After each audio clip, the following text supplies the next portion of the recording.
हमने अभी तक परिवार के रूप व परिवार के सदस्यों के बारे में पढ़ा, उनके साथ रिश्तों के बारे में समझा। अब हम परिवार में कौन किसके जैसा है उसके बारे में पढ़ेंगे। हमारे शारीरिक लक्षण परिवार के सदस्यों से मिलते हैं, जैसे आँख, नाक, बाल, कान, रंग इत्यादि।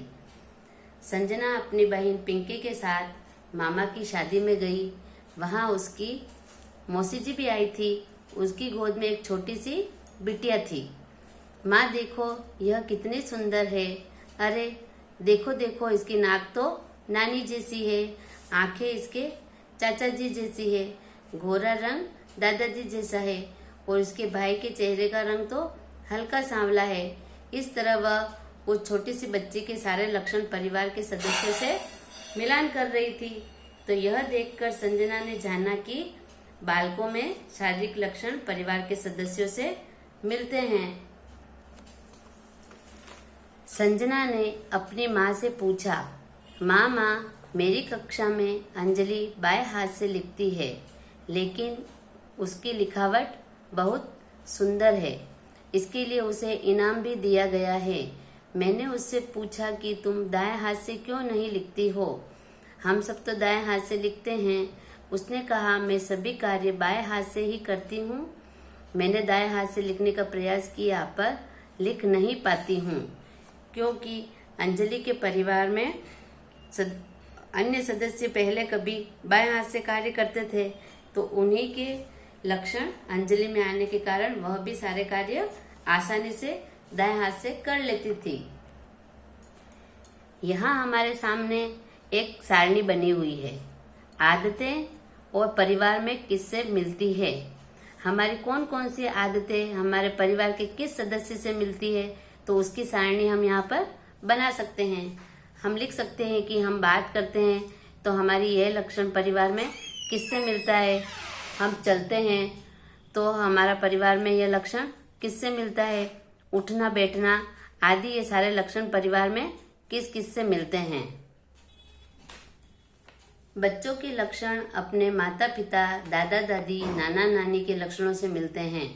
इन लक्षणों को आनुवंशिकी या वंशानुगत लक्षण कहते हैं।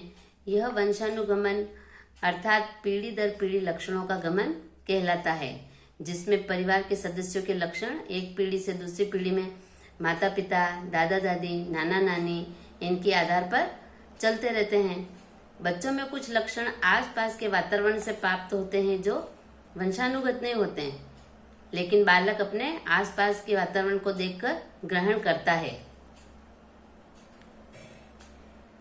ग्रेगर जॉन मेंडल ने मटर के पौधे पर बहुत से प्रयोग कर वंशानुगत के नियम को प्रतिपादित किया, इसलिए उन्हें आनुवंशिकी का जनक कहा जाता है। आनुवंशिकी का जनक किसे कहा जाता है? ग्रेगर जॉन मेंडल को। डॉक्टर हरगोविंद खुराना ने वंशानुगत नए गुणों के निर्धारण हेतु कई शोध पत्र लिखे। इस कार्य हेतु इन्हें नोबेल पुरस्कार से सम्मानित किया गया। पिंकी ने यह तो समझा कि हम अपने माता पिता या घर के अन्य सदस्यों जैसे होते हैं, लेकिन वह यह भी जानना चाहती थी, क्या यह गुण जानवरों में भी होते हैं? क्या जानवर भी हमारी तरह इन लक्षणों के आधार पर अपने बछड़ों को पहचान सकते हैं? क्या वह भी लक्षणों के आधार पर अपने बच्चों को ढूंढ सकते हैं? वास्तव में प्रत्येक जीव में उसके माता पिता या पूर्वजों के गुण होते हैं, लेकिन वे कुछ गुणों में भिन्न भी होते हैं। यहाँ तक कि जुड़वा बच्चे भी कुछ गुणों में एक दूसरे से भिन्न होते हैं, क्योंकि कुछ गुण तो बालकों में दादा दादी, माता पिता या नाना नानी से आते हैं, लेकिन कुछ गुण वह अपने आसपास के वातावरण से ग्रहण करते हैं, जो कि परिवार के सदस्यों के लक्षणों से नहीं मिलते हैं। इस प्रकार हमने सीखा कि अलग अलग कारणों से परिवार एकल या संयुक्त होते हैं। एकल व संयुक्त परिवार में सदस्यों की भूमिकाएं अलग अलग होती है। कुछ लोग गोद लेकर बच्चों को पाल पोष कर बड़ा करते हैं। ग्रेगर जॉन मेंडल को आनुवंशिकता का जनक कहा गया है। डॉक्टर हरगोविंद खुराना को वंशानुगत नए गुणों के निर्धारण हेतु नोबेल पुरस्कार से सम्मानित किया गया है। इस प्रकार इस पाठ में हमने परिवार के रूप कि परिवार कितने तरह के होते हैं। परिवार एकल परिवार होता है और एक संयुक्त परिवार होता है। परिवार के सदस्यों की रिश्तेदारी, परिवार के सदस्यों के लक्षणों का एक पीढ़ी से दूसरी पीढ़ी में आना, उनके आनुवंशिक गमन का और वंशानुगत लक्षणों के बारे में जानकारी प्राप्त की। पाठ में दी गई सारणी को हम अपनी अभ्यास पुस्तिका में बना सकते हैं। इस सारणी में लक्षण किसके जैसे, चेहरा, हमारे परिवार में हमारा चेहरा किसके जैसा है वह लिखना है।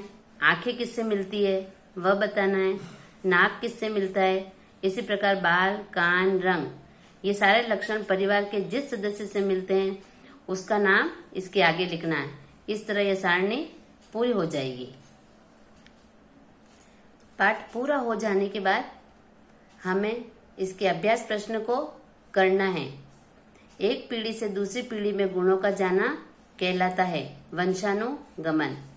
आनुवंशिकता के क्षेत्र में कार्य करने वाले किन्हीं दो वैज्ञानिकों के नाम लिखिए।